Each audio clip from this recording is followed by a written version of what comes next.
This is the Horse Radio Network. If you know, you know. There's something about loving horses that makes all of us just a little bit crazy.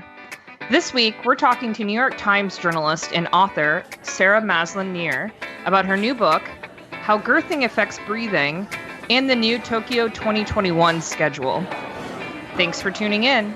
From Heels Down Mag, a podcast where horse pros chat about what's happening in the horse world over drinks.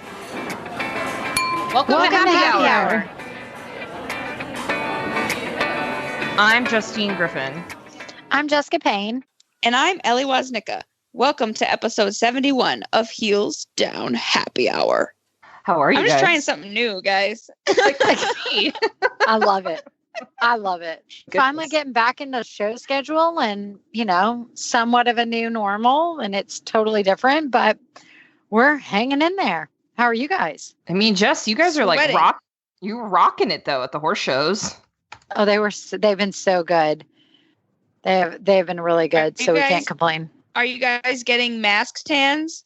Well, I wouldn't get a mask stand with my big hats and everything that I have to wear. Oh, okay. So thankfully that covers them. But honestly, the best is, we wear the gator looking things that fishermen wear. And it's really easy because then it keeps the sun off your face and the back of your neck. So it's actually like helping us out a little bit. Those are nice. I like those too. And they're super light and super easy. So that's what we probably have way too many of them, but they get kind of gross. So we lose them and blah, blah, blah. So we make sure we have an endless supply. Actually, my trainer, she's big into those too. And she brings like 10 of them to the horse show and she'll put them in the cooler, like in the Yeti. And when you come out of the ring, she gives them to you to put over your neck and because it'll cool you off too. Oh, our kid did that. He put it in the freezer and I was really impressed. I was like, wow, that was smart thinking because I never thought to do that. So mask hack right there. Yeah, right there. All right. This episode is brought to you by EIS. We love EIS on the show. And speaking of masks, if you're in the market for a mask, EIS is making their own Stars and Stripes mask available now at eis-wear.com. So I have a fun little drink this week. It's a spiked strawberry limeade. And I think that sounds great for like summertime. And it's a little bit like fun to bring out some fun. And it's really easy. It's 3 ounces of vodka, 6 strawberries sliced up, 2 ounces of rhubarb simple syrup, 6 ounces of lemonade, ice, mint sprigs, 2 of those, and 2 lemon wedges. Ooh, this sounds awesome. Yeah, so it's more like not a limeade, it's more of a lemonade type thing. But basically you just add the vodka, strawberry, simple syrup, and lemonade into a shaker, add it to ice, and then just kind of garnish with the mint and lemon. Easy. I like easy too. Easy. And you could do it over ice. I think it'd be really good frozen. You can do it so many different ways. Oh, yeah. You could make like a slushie out of it. Yeah, like a frozen slushie. That's what I was thinking. Nice. Yeah. And then I've got some kind of crazy news. Hopefully, with 2020 kind of hopefully like starting to slow down the craziness. They have finally announced that they have made new dates for the Tokyo Olympics. The IOC had a session mid-July and with the Tokyo Organizing Committee, and then they basically made dates to kind of like mirror what was going to be. So now it's going to be, instead of it was mid-July to 1st of August, they're going to kind of mirror the same thing. So the new dates are now Saturday, July 24th to Saturday, August 7th, 2021. So they've like done minor modifications in the starting times and kind of dealing with that, but they're going to try to keep it a bit the same as it was sort of published before. So fingers crossed they can get everything together and this crazy time kind of wraps up and we're able to do the Olympics. Wow. I mean, it makes me feel better, like knowing there's a schedule. Maybe that's my type A personality, like just knowing that it's on paper somewhere. That makes me 100%. Feel better. No, absolutely. Did they mention what they were like, if they were going to have to do any social distancing or anything? I think that's curious. So far. I don't know if we're thinking a year about. Yeah. Yeah. I mean, it's a month from like right now. So, a year from right now. So basically, it's only a month away. It's a month away. We don't need to social distance in a month. No, we will still be social distancing next month. But in a year, I think they're not even going to talk about those guidelines and everything till, we're getting closer and finding out about all the specifics about stuff. So it's kind of crazy. But Ellie, what do you have? Okay, so I have some sciencey news, which made me feel like Justine, but it's not super sciencey. So do you guys know the Suffolk Punch breed? It's an English breed. Yeah. Big draft horse. Okay. So you guys know that I love a big, meaty, sexy horse. So I'm super excited about this because in 2018, the breed itself was projected to be completely extinct by 2027. Because they're just not getting a lot of mares on the ground in their breeding programs. So I think mares right now, there are less than 72 in the UK, and there's fewer than 300 in the entire world. So they used sex sorting sperm technology. So basically choosing, whether the X or the Y sperm cell fertilizes the egg. But they were able to do that. And their first filly was born. So that is super exciting because it's great news, not only for this specific breed, but just all rare breeds. Because now they can kind of pick and choose, how we can continue the breeding programs. Wow, that is really interesting. The animal advocate in me too is excited about it because it means, I don't know what their slaughterhouse situation is in the UK, but, now we're not going to have as many unwanted horses, right? Because, breeders who are getting, colt after colt after colt and just gelding them because they don't want to breed them for whatever reason, right? Now, they're not going to go to waste, I guess is a weird way to put it. Sure. I mean, that just lessens the chance of them, ending up in a sad, in a bad situation. No, that's really cool. Yeah. That is a good science story. What about you, Justine? Do you have science to top my science? No, you are the science lady today. Oh. But I do have a fun story. So the Washington Post profiled some kids, some teens who participate in the Extreme Mustang Makeover. So it's, I was super excited when I saw this story, and they did a really nice job. Sometimes mainstream news sources, when they try to jump into horses, it reads a little funny, but they did a really nice job profiling these kids who, months ago were assigned a wild horse to train it with, the intention to compete it at the Extreme Mustang Makeover. And some of these kids are pretty young. They're 14. There's a youth division where they're just young teenagers. I was really surprised to hear that. And, they show off what their horse can do after so many weeks, months working with it, since it became, they were once property of the Bureau of Land Management. Now they're going to compete at this horse show. And the goal is to then auction them off so that they find forever homes. It's a wonderful program. But coronavirus obviously kind of put a halt on that.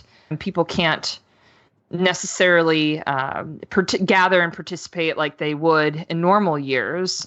So the horse show isn't happening in person, but the story really focuses on the kids and their horses and what they're doing to kind of get around the fact that they can't travel for the Mustang Makeover this year.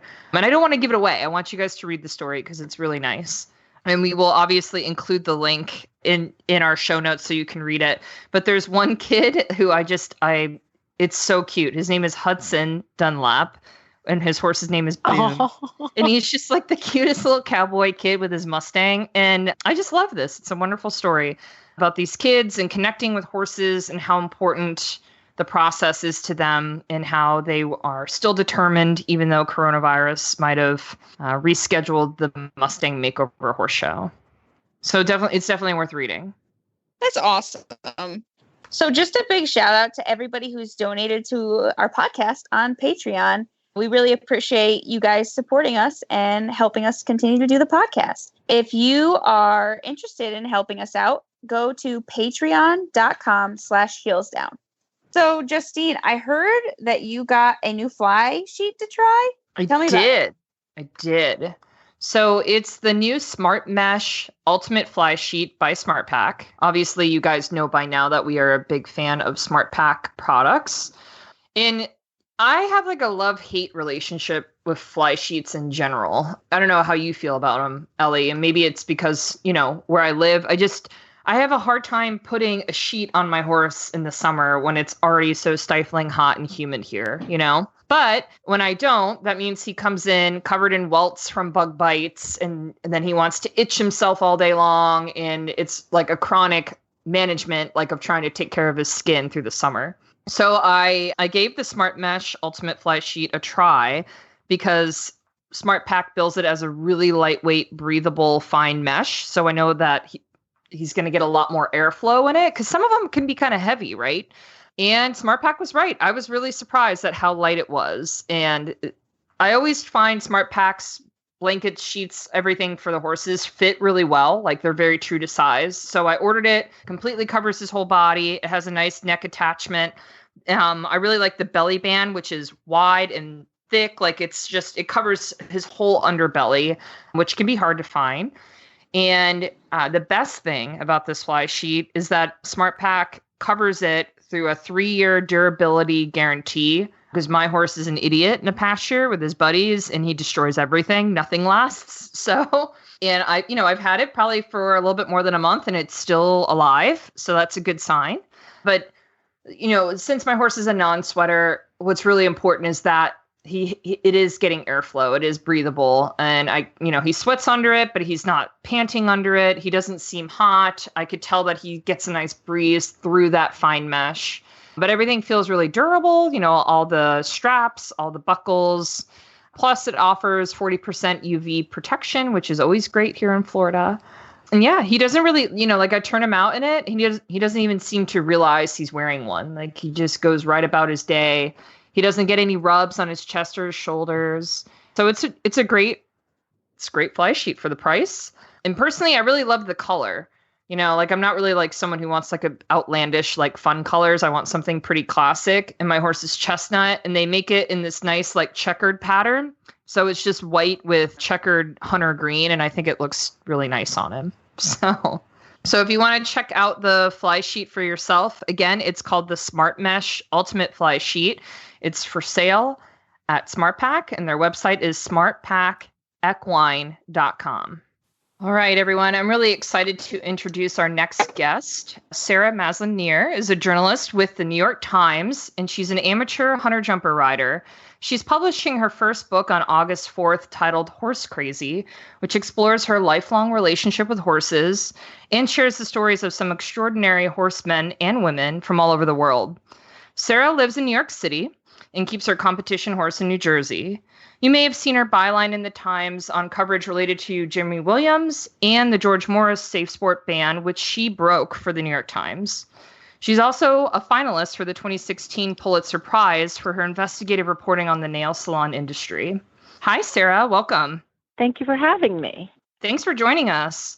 So I just want to say I read your book, Horse Crazy, and I loved it. It was so relatable to me on multiple accounts as a newspaper journalist as well, and then also being horse crazy myself. And I wanted to talk to you about that, like how you married the two. So you're a career journalist, but this is your first time writing a book. But before Jimmy Williams and then the story you broke about George Morris, it's not like you covered horses, right? So what made you want to write a book about horses?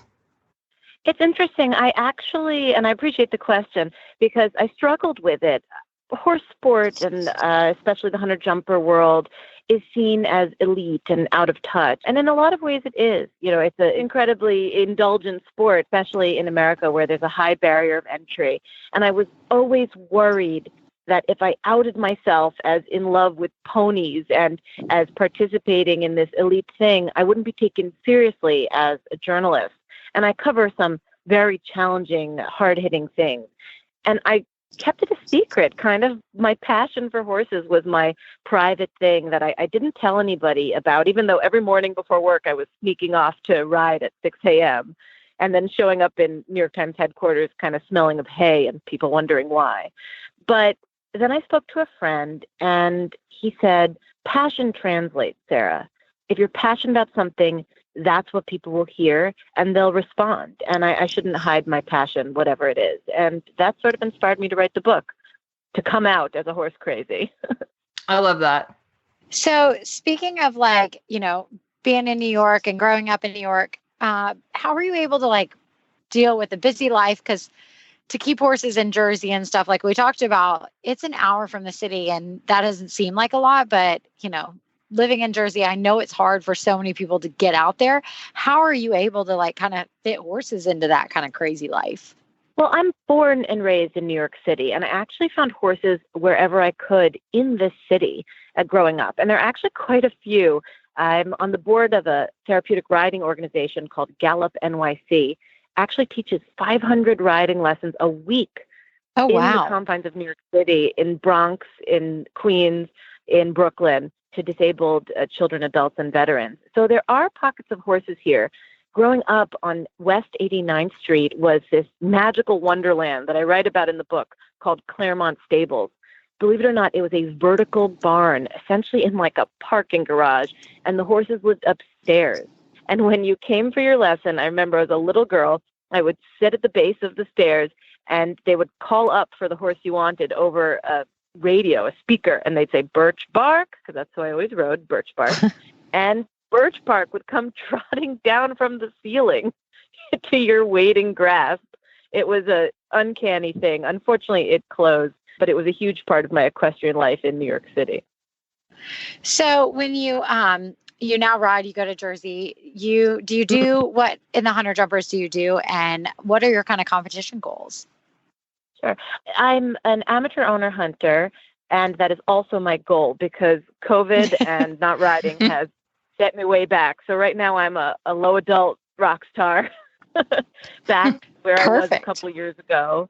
But, riding is so compelling, and I'm sure I don't have to tell you guys about this. I'm preaching to the converted. It's compelling because it's impossible. It's endlessly working towards perfection, and perfection is unattainable. So it's a very humbling sport. Absolutely. And you can be as fascinated with the trips you lay down in the 2-6 ring as you are in the 3-6 ring. So having a little bit of a retrograde and still very happy there. Yeah, absolutely. So you've traveled all around the world and you've met like ridiculously legendary horsemen. What are some of your favorite memories of your travels or a good story that didn't make the book? So everywhere I've gone as a reporter, I've finished my work, whether I'm in West Africa covering terrorism or in Haiti after the earthquake. And I find it soothing, especially after these hard stories, to find the horses. And that's what the book is really about, because in finding those horses, I found fellow horse crazies. I found the Indian cavalry officer riding a rare Mewari horse through a marble quarry in Rajasthan. I found the socialite who's obsessed with those rare horses, the British socialite, and smuggles their semen to America to have a secret herd in Martha's Vineyard. I'd say a story that didn't make the book was probably in Senegal, where they have a tremendous number of street horses that do a lot of construction work. So when they are carrying cinder blocks and beams through the streets of Senegal, it's actually easiest to have it on a horse because they can navigate unpaved roads.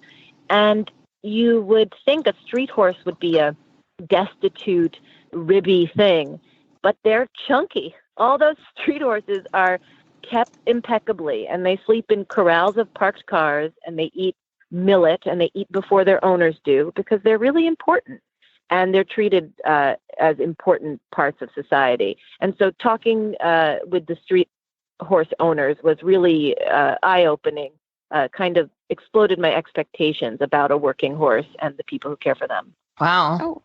So, Sarah, I know every chapter of the book is named after a horse you knew and loved and had a relationship with. Can you tell us just more about what horses mean to you today, now that you've gone through this experience of putting down those memories in that passion on paper?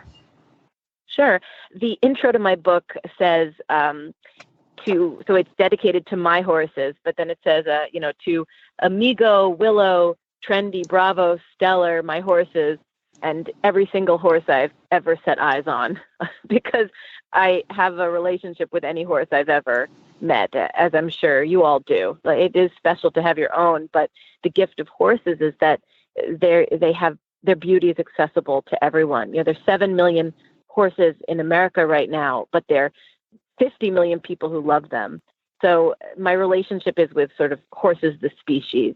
And they've helped me a lot. One of the episodes I describe in my book is I was attacked by a burglar in my own home in the West Village who came through my window and stabbed me. And Oh my I gosh. survived. Wow.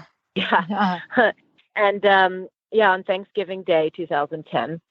And I actually interviewed Monty Roberts, the horse whisperer, for the book.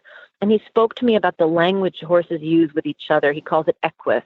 And he said, the sole point of equus is find a safe place to be. And when your world gets ruptured like mine did with this attack, the world is not a safe place to be. And horses really helped me understand how to go about the world, maybe being a prey creature, but still striding through it with force and power. Because they do that, right? They're the ultimate prey creature, and yet here they are, bold and brave for us. So they've healed me and saved me in a lot of ways. Wow, that's beautiful. Thank you. Well, Sarah, tell us, where can we find your book when it publishes on August 4th? So it comes out August 4th, as you said, and we can just keep repeating that to the listeners. August 4th, August 4th. But you can pre-order it now. Everywhere books are sold. I really like a website called indiebound.com because it lets you buy from your local retailer, and it's important to support local businesses as well, especially in this moment with the pandemic. So I love purchasing books through there. But you can find it anywhere. And if you're in New Jersey, I'm going to be at Princeton Show Jumping, signing books around that time. And I actually, get this, there's going to be a horse crazy jump at Princeton Show Jumping. Oh, that's which is just amazing. every horse girl's dream to have, all these pros and Olympians jumping over your jump. No, that is I never knew I amazing. had. Thanks. Well, so we'll for sure share the Indie link in our show notes, so keep an eye out for that. But Sarah, it's been wonderful to have you. Thank you so much. Thanks for joining thank us. you so much. Yeah, you're like one of the first people who's ever read the book, so it's really meaningful to me that you liked it. Thank you. Oh, happy to hear really that. Appreciate it. Great. Keep up the great work. I'm an avid listener. Oh, thank you. Are you stressed out?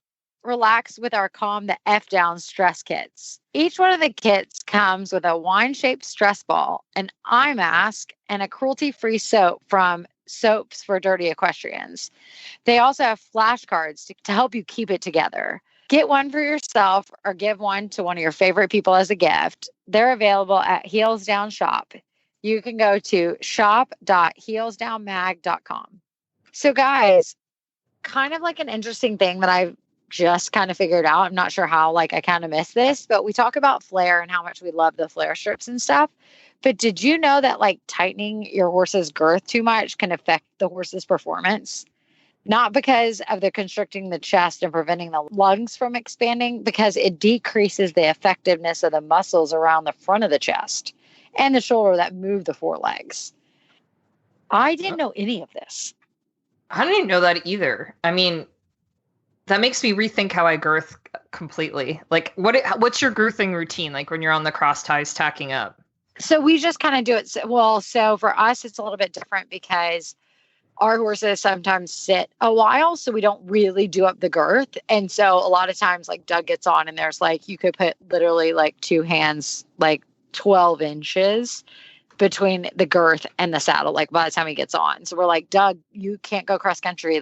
You can see air, plenty of air.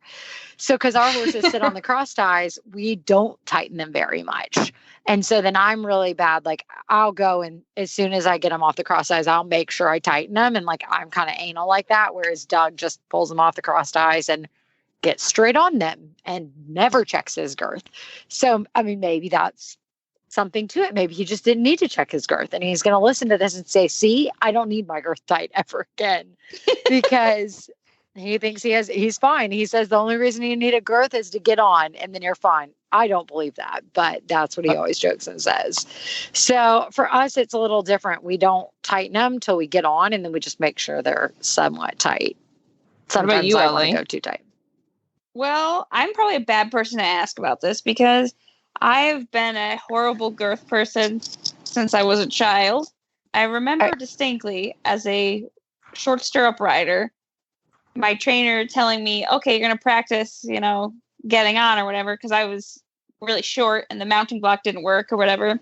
And I was literally underneath the horse, just whoop, slid right underneath my little Connemara pony. Oh.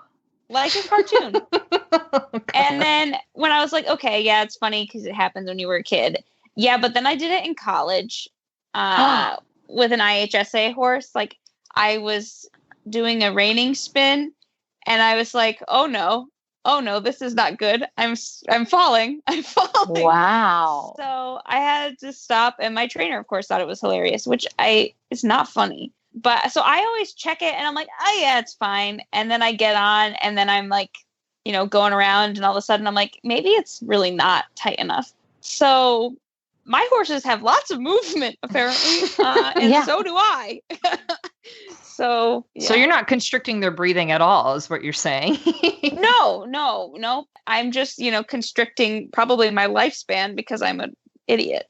Oh my gosh. So I did that once, and I think I've actually told it on the podcast before. It was my first time showing my horse at an A show ever. I was like I think it was high school. Like I was a freshman or something.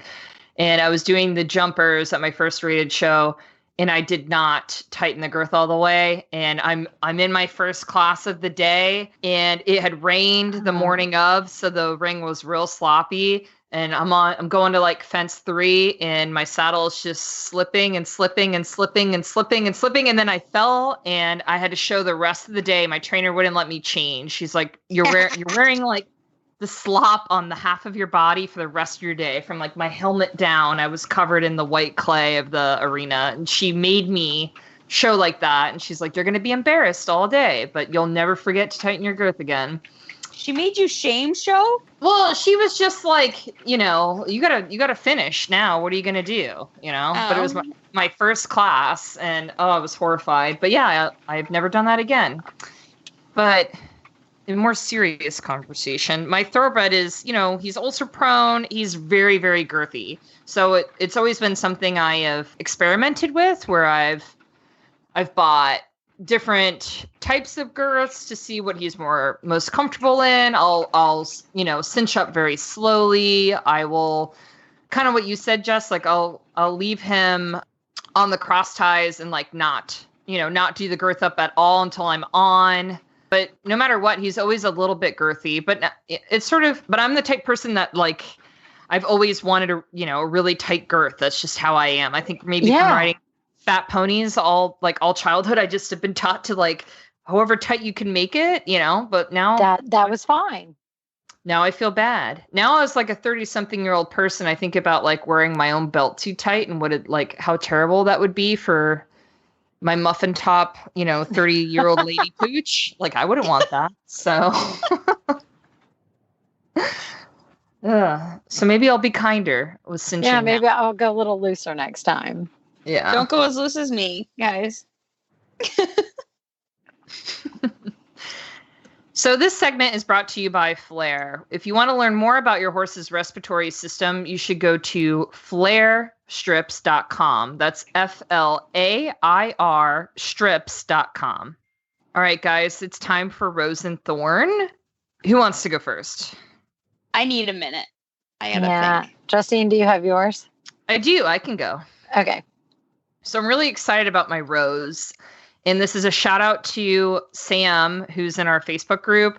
And she and I believe it's her daughter. They both come to all of our Zooms all the time. They're like big on being a part of the Heels Down fam. And I love that. But my shout out to Sam is really for her goat, Gilbert, who ever since she told us, I think I might butcher this because I'm relying on my memory, but she told us during one of our really fun weekly Zooms about this goat Gilbert that they got that I believe is a rescue. And I remember her saying like how they put it in their car and drove them all the way home to their farm.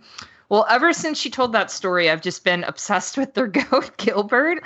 And she will just Facebook message me like at random, no prompts at all, just to send me pictures of her sweet goat to brighten my day. And it really works. It brightens my day. I love her goat. So she just posted a video this morning in our Facebook group of Gilbert gallivanting through their pasture. But she had sent it to me. That. She sent me a message this morning, just like very sweet, like, here's a video of Gilbert the goat to brighten your day. And every time she does that, Sam, you really brighten my day. I love it. So please keep sending Gilbert updates.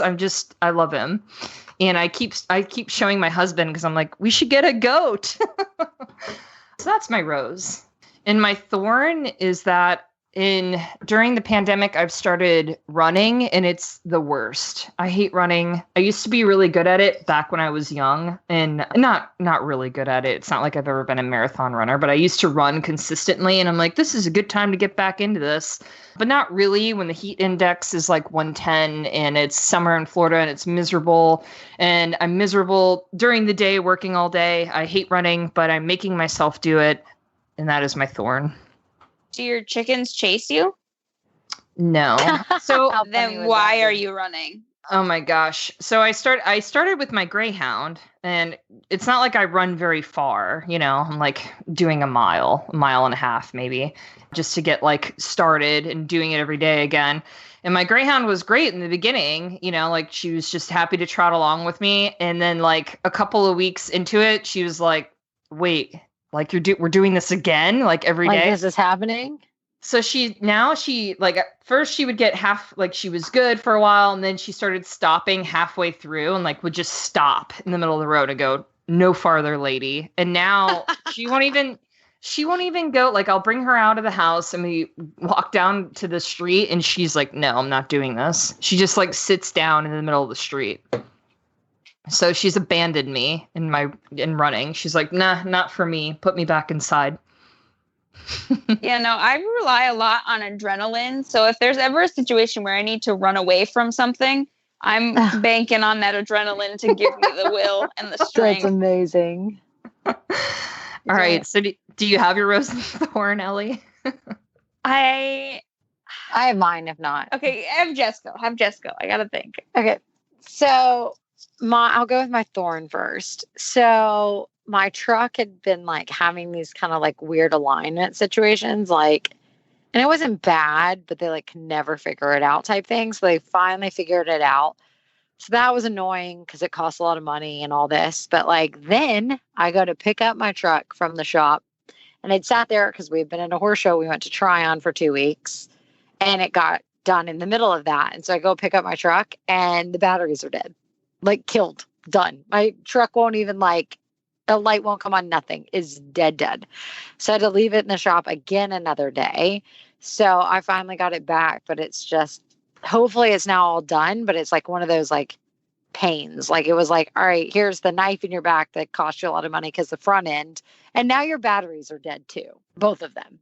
What? Wow. So, yeah, they both were cooked apparently. So that's annoying. So that would be my thorn for hopefully the month. And then my rose is a couple weeks ago, we were showing here in Aiken, and I still am like so proud of him that he's still going to be my rose. Van Diver jumped in a welcome class against all the show jumpers, and it was the 135, and it was a tough track. And he jumped like 10th in the order, and we've been really working on like Doug not going super fast in the jump off because Quinn gets a little flat and we'll have a rail. So I was like, look, like we need to just work on 135 is big. I mean, it's bigger than what he ever has to really jump in eventing. So we've been working on, look, he looked beautiful the first round. Don't go super fast. Just kind of make quicker turns and everything. And he picks up the fastest round. Well, there was only 10 in it. And I'm like, okay, well, there's no way that's going to hold up on time. Like Quincy's going to go, he's way faster. Like all these things are going to go, they're all way faster.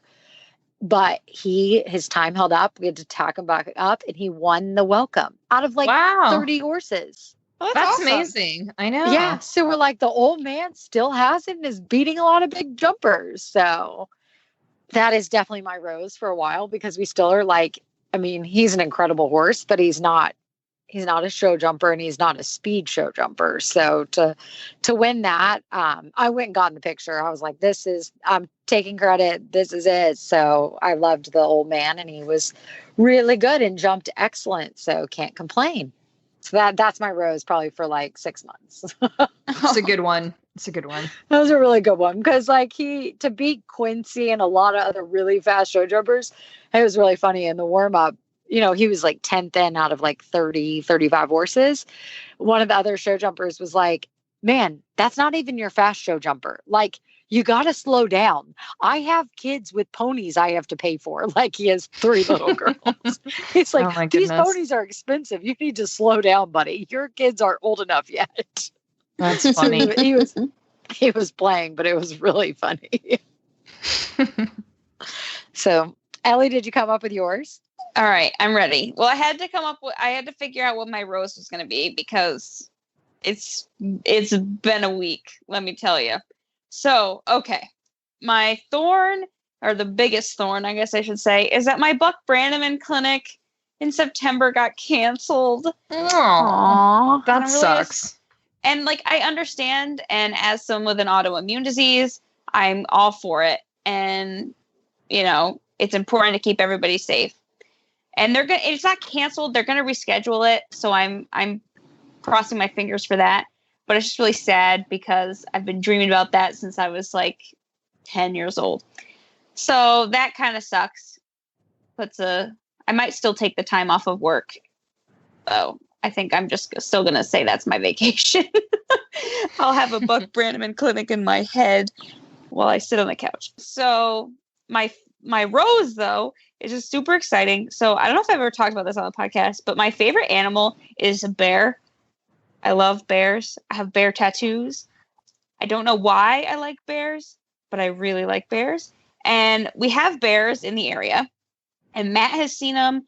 Our neighbors have seen them. And they're like, oh, you know, you're around long enough, you'll see them. But I've never seen them in person.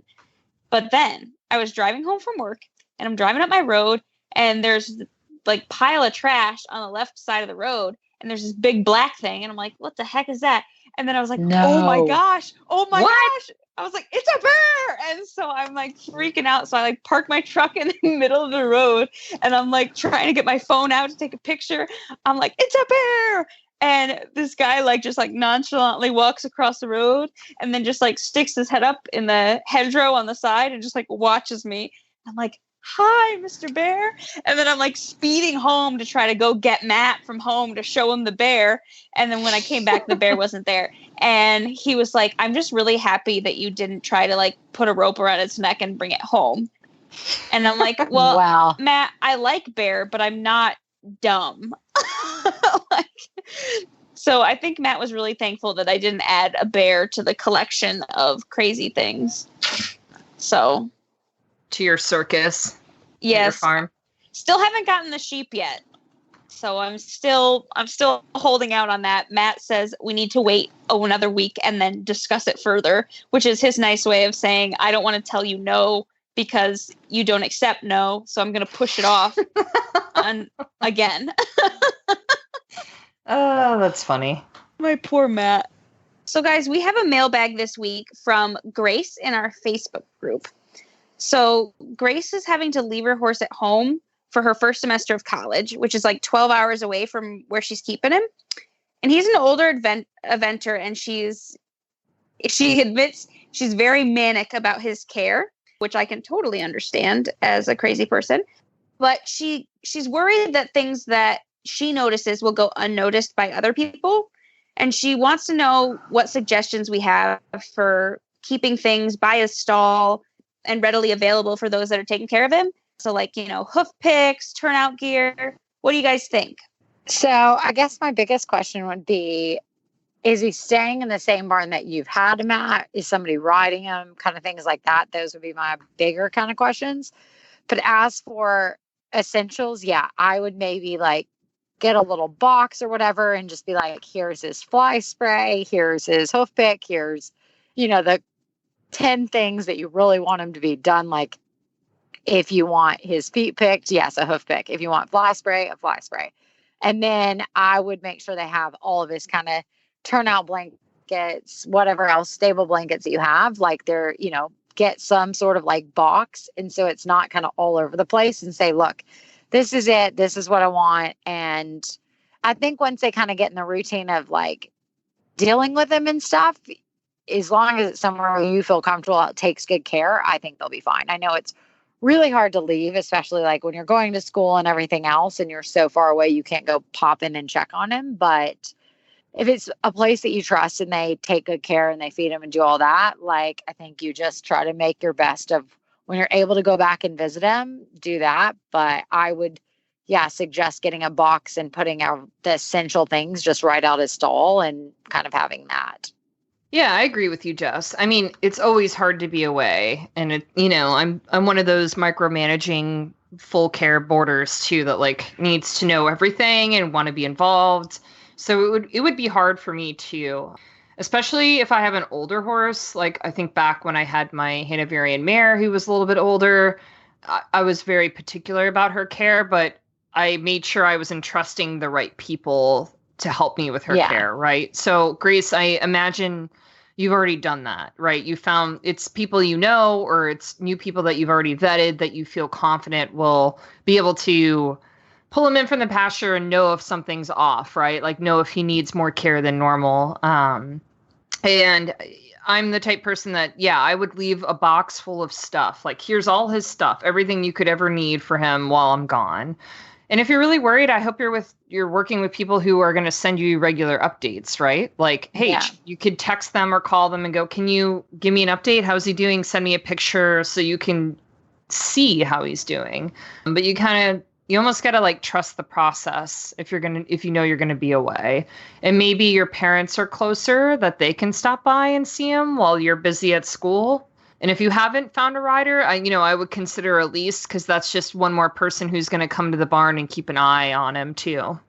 So what do you think, Ellie? The only thing that, you guys didn't specifically say was if he's like my horse and he, gets into scuffles with people he goes out with, maybe just have like some, Tricare or some Aloe Shield, for like simple wounds. In that box, just so it's easy to grab. Like if they see, he's got a little scrape or something coming in, they can just throw some of that on it, and they don't have to think about it again. But I get your pain. I at one point had a blanket chart on my stall down to the degree. Oh my gosh. And it was color coded, and I explained the each blanket's different color and what that meant. So don't do that, because you'll drive people crazy. But I think you guys all hit the nail on the head. You didn't hit the head. Don't hit heads. But I think that asking for, little updates and stuff, that'll help you. And maybe they'll send you some surprise ones right before exams, and that'll be nice. But if you have a question for us and you want us to answer it on the show, you can always send us an email by going to hello@heelsdownmedia.com, or you can join our Facebook group, which is the Heels Down Happy Hour Podcast Lounge. And if you want to hear more from us at Heels Down Mag, please subscribe to the Heels Down Brief, our daily morning e-blast. And you can do that by going to bit.ly/hdbrief. And we want to say thank you to all of our partners this week. That's Flare Strips, Smart Pack, and EIS. All right, guys, that's a wrap. Cheers. Cheers.